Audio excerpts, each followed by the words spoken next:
if you walk with God, kapag ikaw ay nabubuhay sa salita ng Diyos, ano sa palagay mo?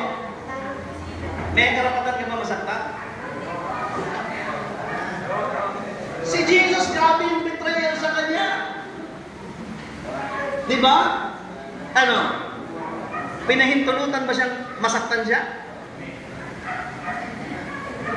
Ano sa palagay niyo? Sana kung nasaktan siya at pinakita niya na nasaktan siya, di hindi na niya binalikan yung mga nakasakit sa kanya. Sana kung sinabi niya karapatan ko masaktan, sana doon sa cross sinabi niya, Father, don't forgive them. Kasi meron siyang karapatan, sabi natin, may karapatan masaktan eh. Pero lumalakad tayo sa kalooban ng Diyos eh. Diba? Sa katunayan, tingnan ninyo. Nang tanungin sa Matthew 18, verse 21. Ang sabi po ni Peter, sabi niya, Lord, how many times will I forgive those who sin against me? Sabi lang niya, 7 times ba? 7 times? Now, ang standard nila sa mga Diyos ay 3. Kapag 3 ay maximum na yun. Pero ang sabi ni Peter ay 7. Ano yung sabihin? Denote niya pa plus 1. 1 plus 1 equals 2. Doble pa. Doble na sa 3 plus 1. Ha? At alala niya, wow, talaga, pala ito, banal na. Ito eh.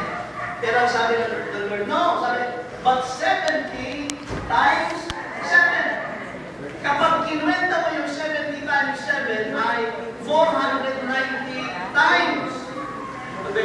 490 times. At kapag sinabi 490 times, it is 490 times a day.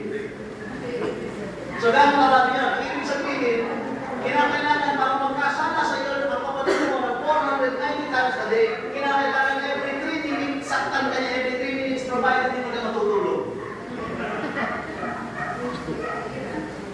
Every 3 minutes, nasaktan ka. Patatawagin mo. Patatawagin ka.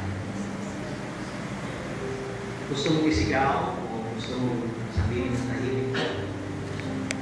Banggitin mo lang yung pangalan ng tao na mabigat ang loob. Isipin mo siya sa iba ng tao. At sabihin mo sa kanya, pinapatawad kita at mahal kita. Pinapatawad kita. Mahal kita.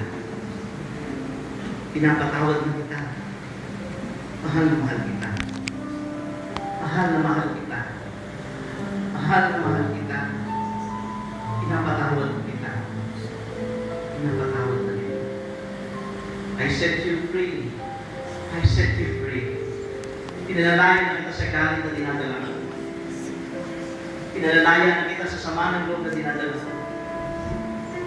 Sa ngalan ng Panginoon Jesus, may katatawad na kita. Ang Panginoon, kung kami man ay nakagawa ng masama, isipin din namin yung mga tao na nagawa namin ng masama.